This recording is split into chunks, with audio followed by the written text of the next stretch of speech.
restreint de la part de Biancon. Lopez. Oh, c'est bien joué de la part d'Ogbo. Vitinho, ça tourne bien. Cette série de jolies passes. Augas face à Kofi. Cette fois, ça va rentrer. Et ça n'est pas Augas qui marque ce but. Ce ne sera personne d'ailleurs. C'était Moussaba qui avait été mettre sa tête au deuxième poteau par le capitaine Alessandro Sirani. Et ça commence à se multiplier, hein. Sirani vers le point de pénalty. Et la tête qui rentre dans le but. Une tête repoussée dans un premier temps par Didillon, mais c'était trop puissant, trop compliqué à repousser. Moucron qui égalise. Oh, que le but annulé par le VAR tout à l'heure va peser dans la balance. Il reste 10 minutes et Moucron peut enfin recommencer à y croire. Pour marquer ce penalty face à Thomas Didillon. C'est Gnoéré qui s'élance, les petits pas d'élan et le contre-pied est parfait pour Gnoéré. Je peux vous assurer que c'est le soulagement sur le banc moucronois. Le match n'est pas terminé. Il reste encore 4 minutes et sans doute de longues minutes de temps additionnel. Mais la tendance, la vapeur s'est totalement inversée dans cette rencontre. C'est donc Peters. Attention hors jeu. Il n'y en a pas. Il n'y en a pas en ce qui concerne Moussona. Oh, c'est goal ça. Oh non, oh si. Avec Preveliak. On s'est regardé du côté du Sporting de Charleroi.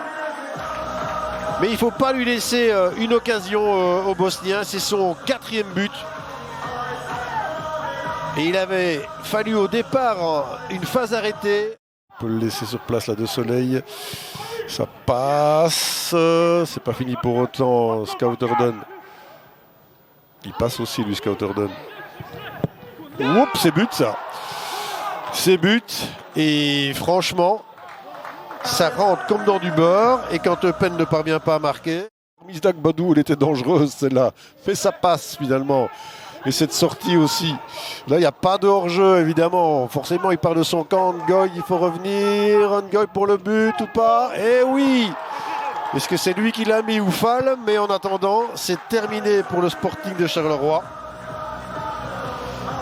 Mais cette sortie-là de Eupen est révélatrice. Hein. Nicolas Laforge est déjà en train de regarder parce que c'est vrai qu'il y a quand même pas mal d'animation.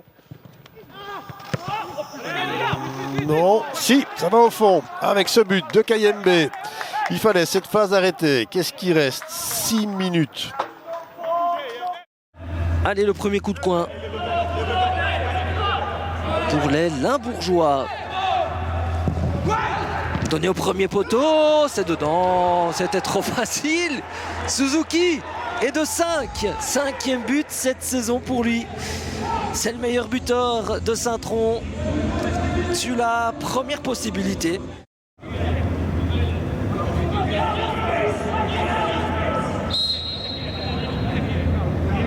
C'est Koïta, c'est puissant et c'est dedans. Et voilà, 92e. Waslan Beveren rétablit l'égalité. Et Saint-Tron est puni. Puni de son inaction en deuxième mi-temps. Ils ont complètement subi les événements. Finalement, Heinen qui perd ce ballon. Et encore une fois, le pressing genkois incarné par Junia Ito. Ito, le centre du pied gauche. Onuachu est là. Et voilà, le but d'ouverture de Genk avec son géant nigérian. 8 minutes 0-1. Uronen est tout seul dans son couloir. Otic fait l'effort pour venir rechercher Uronen. Je pense qu'il y a hors-jeu de la part de Ito, mais on est parti jusqu'au but. Attention, le drapeau n'est pas levé. Junia Ito, la frappe au premier et le drapeau qui se lève finalement. Dans ce match, c'est que c'est dommage qu'il n'y ait pas vraiment de match, que Genk soit seul sur la pelouse et que le cercle subisse. Komi, Mail, centre dans le paquet, le but, le 0-3, Brian Heinen. Reprise de la tête, voilà qui accentue un petit peu le constat que je posais il y a à peine 10 secondes. Avec Mail, ça c'est encore très bien joué. Et ça c'est un peu moins bon par contre de la part du Danois. Bomonda qui presse, Onuachu plus prompt, est-ce qu'il va aller au bout? Paul Onuachu, c'est but, mais oui évidemment. Le meilleur buteur du championnat qui inscrit son 12e but. Et là franchement on est de plus en plus. Le revoici en attendant Dino Otic alors qu'il y a un changement qui va se préparer. Je pense que c'est Corain Attention avec le service. Ogas, un crochet qui remet dans l'axe maintenant Kanouté. Heinen. Oh, c'est pas mal ça, c'est superbe. Superbe but. Dinotic, patate sous la latte. Et là, Vukovic, il fallait se lever tôt pour aller chercher ce ballon-là.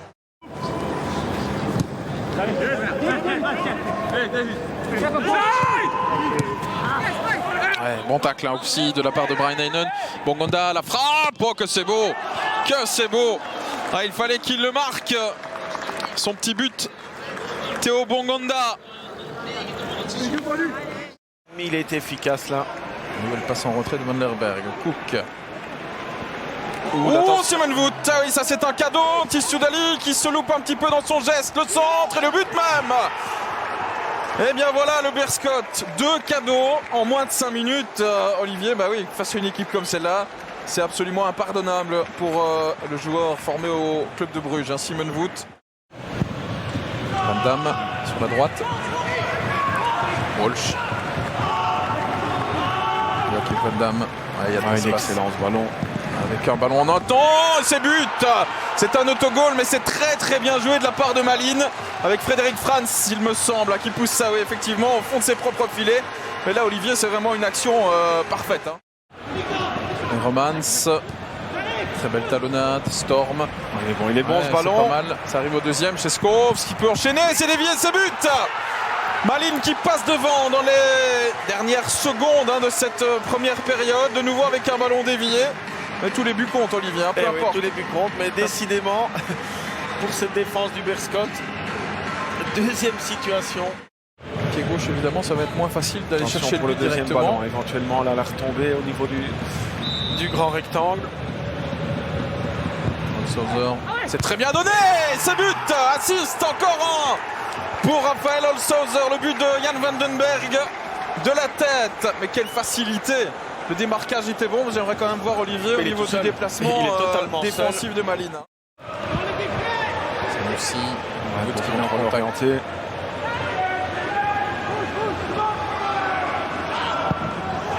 Le centre. Oh, pas mal la déviation. C'est but. Koulibaly. Encore lui. Koulibaly est là. Ismaïla Koulibaly, encore buteur. Déjà la semaine passée, voilà le Beerscot qui passe devant à un peu plus de 10 minutes de la fin de cette rencontre. Pour un pied gauche, Govea qui est également derrière cette balle. On a formé un mini-mur de Zulte aussi devant le mur gantois. C'est parti, il est magnifique. Il est magnifique ce ballon de Govea. 27e minute de jeu. L'opportunisme de cette équipe de Zulte qui sait souffrir depuis l'entame de cette partie, qui a aussi des possibilités.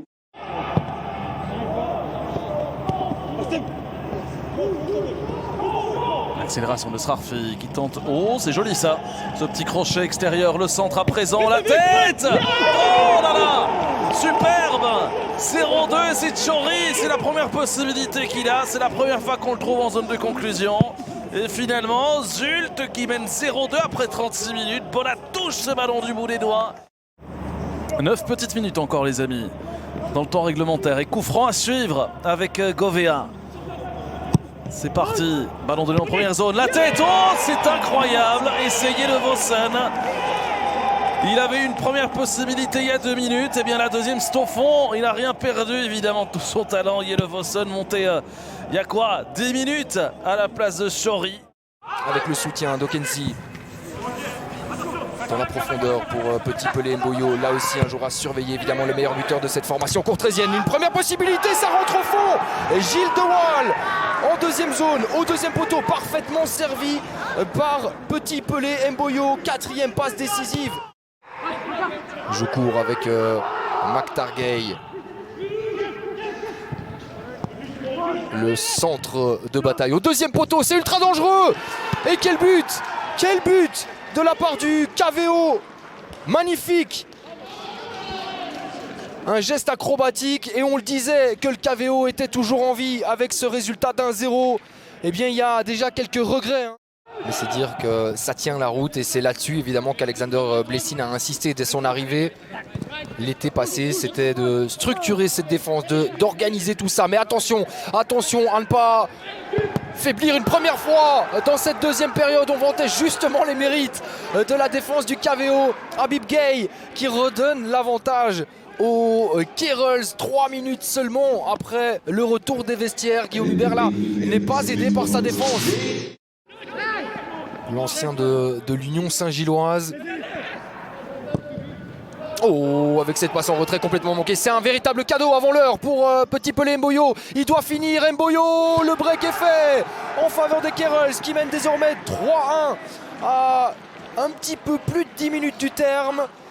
Les choses s'annoncent plutôt bien pour Ivan de Raag. Ce flanc gauche et donc Mathieu Martens finalement titularisé à gauche, Bézé à droite. Voilà pour les précisions. Nouveau coup de coin pour l'Antwerp. Oh, ça va être dedans ça. Eh bien oui, ils étaient à 2 tout seuls.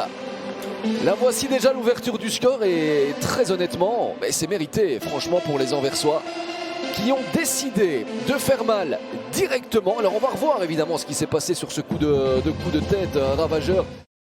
Débuter comme cela, il faut encore que ça se poursuive évidemment. Je veux bien être là chaque lundi soir. Attention, Mbokani, et c'est 2-0 déjà. Et bien quand je vous le disais, le spectacle, Dieu a frappé, Dieu a marqué. Mbokani pour son 5e de la saison après 8 minutes seulement. Mais là encore, le marquage s'il vous plaît. Et Wim Smet qui a été pointillé aussi, c'est l'assistance vidéo qui lui a demandé de retirer cela. Henry, cette fois-ci c'est dedans, c'est de l'autre côté. Alors que Jean Butet vient une nouvelle fois protester.